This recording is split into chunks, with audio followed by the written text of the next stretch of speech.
The Alchemist by Paulo Coelho. Part 1.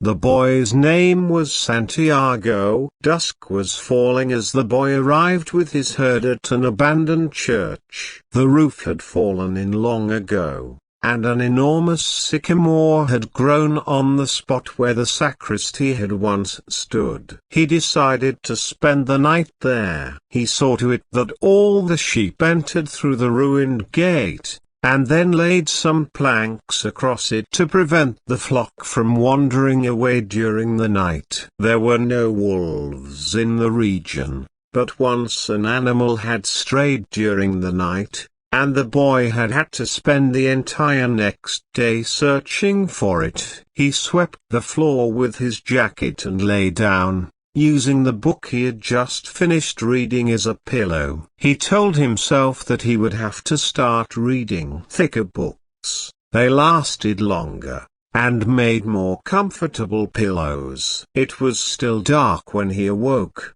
and, looking up, he could see the stars through the half-destroyed roof. I wanted to sleep a little longer, he thought. He had had the same dream that night as a week ago, and once again he had awakened before it ended. He arose and, taking up his crook, began to awaken the sheep that still slept. He had noticed that, as soon as he awoke, most of his animals also began to stir. It was as if some mysterious energy bound his life to that of the sheep, with whom he had spent the past 2 years, leading them through the countryside in search of food and water. "They are so used to me that they know my schedule," he muttered. Thinking about that for a moment, he realized that it could be the other way around, that it was he who had become accustomed to their schedule. But there were certain of them who took a bit longer to awaken. The boy prodded them, one by one,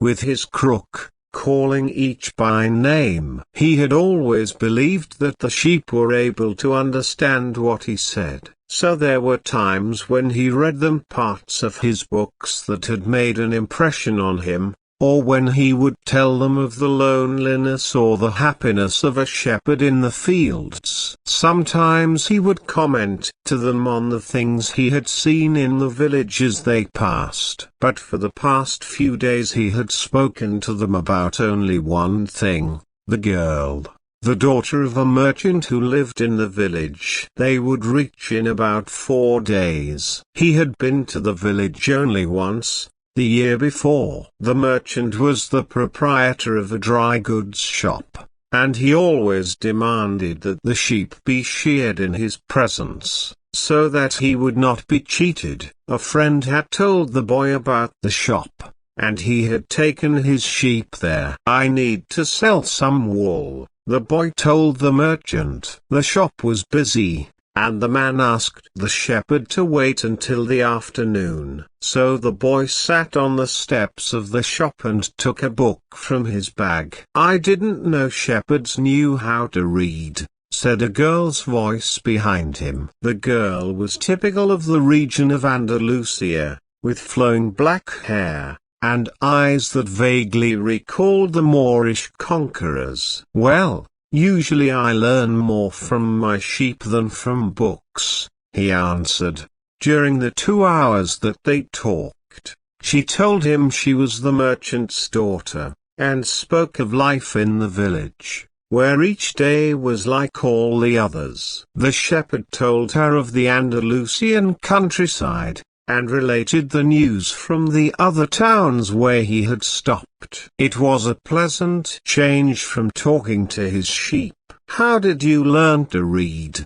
the girl asked at one point. "Like everybody learns," he said. "In school." "Well, if you know how to read, why are you just a shepherd?" The boy mumbled an answer that allowed him to avoid responding to her question. He was sure the girl would never understand. He went on telling stories about his travels, and her bright, Moorish eyes went wide with fear and surprise. As the time passed, the boy found himself wishing that the day would never end, that her father would stay busy and keep him waiting for 3 days. He recognized that he was feeling something he had never experienced before, the desire to live in one place forever, with the girl with the raven hair. His days would never be the same again. But finally the merchant appeared, and asked the boy to shear 4 sheep. He paid for the wool and asked the shepherd to come back the following year. And now it was only 4 days before he would be back in that same village. He was excited, and at the same time uneasy.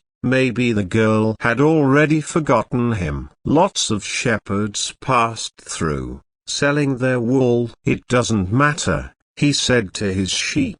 I know other girls in other places. But in his heart he knew that it did matter. And he knew that shepherds, like seamen and like traveling salesmen, always found a town where there was someone who could make them forget the joys of carefree wandering. The day was dawning, and the shepherd urged his sheep in the direction of the sun. They never have to make any decisions, he thought. Maybe that's why they always stay close to me. The only things that concerned the sheep were food and water. As long as the boy knew how to find the best pastures in Andalusia, they would be his friends. Yes, their days were all the same, with the seemingly endless hours between sunrise and dusk, and they had never read a book in their young lives, and didn't understand when the boy told them about the sights of the cities. They were content with just food and water, and, in exchange, they generously gave of their wool, their company, and once in a while their meat. If I became a monster today, and decided to kill them, one by one, they would become aware only after most of the flock had been slaughtered, thought the boy. They trust me, and they've forgotten how to rely on their own instincts, because I lead them to nourishment. The boy was surprised at his thoughts. Maybe the church, with the sycamore growing from within, had been haunted. It had caused him to have the same dream for a second time, and it was causing him to feel anger toward his faithful companions. He drank a bit from the wine that remained from his dinner of the night before, and he gathered his jacket closer to his body.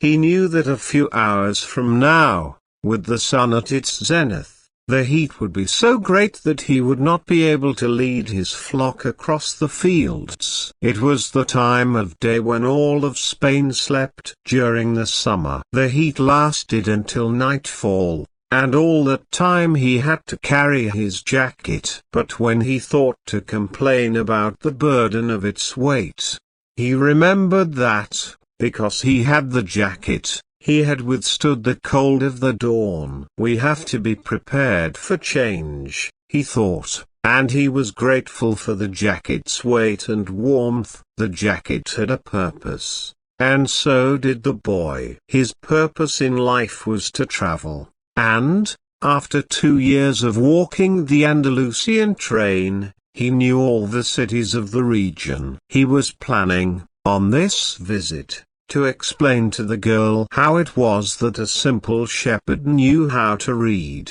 that he had attended a seminary until he was 16. His parents had wanted him to become a priest, and thereby a source of pride for a simple farm family. They worked hard just to have food and water, like the sheep. He had studied Latin, Spanish, and theology. But ever since he had been a child, he had wanted to know the world, and this was much more important to him than knowing God and learning about man's sins. One afternoon, on a visit to his family, He had summoned up the courage to tell his father that he didn't want to become a priest, that he wanted to travel. People from all over the world have passed through this village. Son, said his father. They come in search of new things, but when they leave they are basically the same people they were when they arrived. They climb the mountain to see the castle, and they wind up thinking that the past was better than what we have now. They have blonde hair, or dark skin, but basically they're the same as the people who live right here. But I'd like to see the castles in the towns where they live, the boy explained. Those people, when they see our land, say that they would like to live here forever. His father continued. Well, I'd like to see their land, and see how they live, said his son. The people who come here have a lot of money to spend, so they can afford to travel. His father said, amongst us, the only ones who travel are the shepherds. Well, then I'll be a shepherd. His father said no more. The next day, he gave his son a pouch that held 3 ancient Spanish gold coins. I found these one day in the fields. I wanted them to be a part of your inheritance, but use them to buy your flock. Take to the fields, and someday you'll learn that our countryside is the best, and our women are the most beautiful. And he gave the boy his blessing. The boy could see in his father's gaze a desire to be able, himself, to travel the world, or a desire that was still alive, despite his father's having had to bury it, over dozens of years, under the burden of struggling for water to drink, food to eat, and the same place to sleep every night of his life. The horizon was tinged with red, and suddenly the sun appeared. The boy thought back to that conversation with his father, and felt happy. He had already seen many castles and met many women, but none the equal of the one who awaited him several days hence. He owned a jacket, a book that he could trade for another, and a flock of sheep. But, most important, he was able every day to live out his dream. If he were to tire of the Andalusian fields, he could sell his sheep and go to sea. By the time he had had enough of the sea, he would already have known other cities, other women, and other chances to be happy. I couldn't have found God in the seminary, he thought, as he looked at the sunrise. Whenever he could, he sought out a new road to travel. He had never been to that ruined church before, in spite of having traveled through those parts many times. The world was huge and inexhaustible. He had only to allow his sheep to set the route for a while, and he would discover other interesting things. The problem is that they don't even realize that they're walking a new road every day. They don't see that the fields are new and the seasons change. All they think about is food and water. Maybe we're all that way, the boy mused. Even me, I haven't thought of other women since I met the merchant's daughter. Looking at the sun, he calculated that he would reach Tarifa before midday. There, he could exchange his book for a thicker one, fill his wine bottle, shave, and have a haircut. He had to prepare himself for his meeting with the girl, and he didn't want to think about the possibility that some other shepherd, with a larger flock of sheep, had arrived there before him and asked for her hand. It's the possibility of having a dream come true that makes life interesting, he thought, as he looked again at the position of the sun, and hurried his pace. He had suddenly remembered that, in Tarifa, there was an old woman who interpreted dreams. The old woman led the boy to a room at the back of her house. It was separated from her living room by a curtain of colored beads. The room's furnishings consisted of a table, an image of the Sacred Heart of Jesus, and 2 chairs. The woman sat down, and told him to be seated as well. Then she took both of his hands in hers, and began quietly to pray. It sounded like a gypsy prayer. The boy had already had experience on the road with gypsies. They also traveled, but they had no flocks of sheep. People said that gypsies spent their lives tricking others. It was also said that they had a pact with the devil, and that they kidnapped children and, taking them away to their mysterious camps, made them their slaves. As a child, the boy had always been frightened to death that he would be captured by gypsies, and this childhood fear returned when the old woman took his hands in hers. But she has the Sacred Heart of Jesus there, he thought, trying to reassure himself. He didn't want his hand to begin trembling, showing the old woman that he was fearful. He recited Our Father silently. Very interesting, said the woman, never taking her eyes from the boy's hands, and then she fell silent. The boy was becoming nervous. His hands began to tremble, and the woman sensed it. He quickly pulled his hands away. I didn't come here to have you read my palm, he said, already regretting having come. He thought for a moment that it would be better to pay her fee and leave without learning a thing, that he was giving too much importance to his recurrent dream. You came so that you could learn about your dreams, said the old woman, and dreams are the language of God. When he speaks in our language, I can interpret what he has said. But if he speaks in the language of the soul, it is only you who can understand. But, whichever it is, I'm going to charge you for the consultation. Another trick, the boy thought. But he decided to take a chance. A shepherd always takes his chances with wolves and with drought. And that's what makes a shepherd's life exciting. I have had the same dream twice, he said. I dreamed that I was in a field with my sheep, when a child appeared and began to play with the animals. I don't like people to do that, because the sheep are afraid of strangers. But children always seem to be able to play with them without frightening them. I don't know why. I don't know how animals know the age of human beings. Tell me more about your dream, said the woman. I have to get back to my cooking, and, since you don't have much money, I can't give you a lot of time. The child went on playing with my sheep for quite a while, continued the boy, a bit upset. And suddenly, the child took me by both hands and transported me to the Egyptian pyramids. He paused for a moment to see if the woman knew what the Egyptian pyramids were. But she said nothing. Then, at the Egyptian pyramids, he said the last 3 words, slowly, so that the old woman would understand. The child said to me, if you come here, you will find a hidden treasure.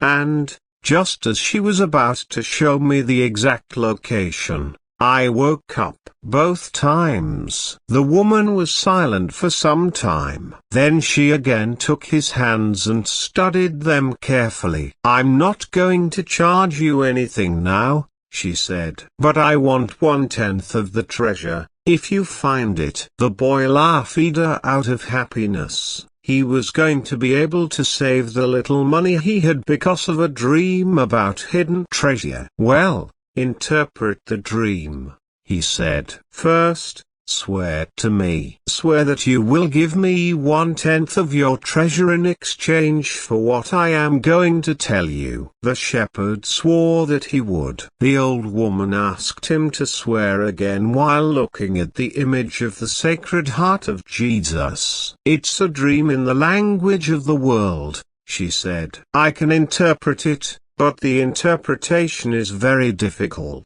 Egypt. That's why I feel that I deserve a part of what you find. And this is my interpretation. You must go to the pyramids in Egypt. I have never heard of them, but, if it was a child who showed them to you, they exist. You will find a treasure that will make you a rich man. The boy was surprised, and then irritated. He didn't need to seek out the old woman for this. But then he remembered that he wasn't going to have to pay anything. I didn't need to waste my time just for this, he said. I told you that your dream was a difficult one. It's the simple things in life that are the most extraordinary. Only wise men are able to understand them. And since I am not wise, I have had to learn other arts, such as the reading of palms. Well, how am I going to get to Egypt? I only interpret dreams. I don't know how to turn them into reality. That's why I have to live off what my daughters provide me with. And what if I never get to Egypt? Then I don't get paid. It wouldn't be the first time. And the woman told the boy to leave,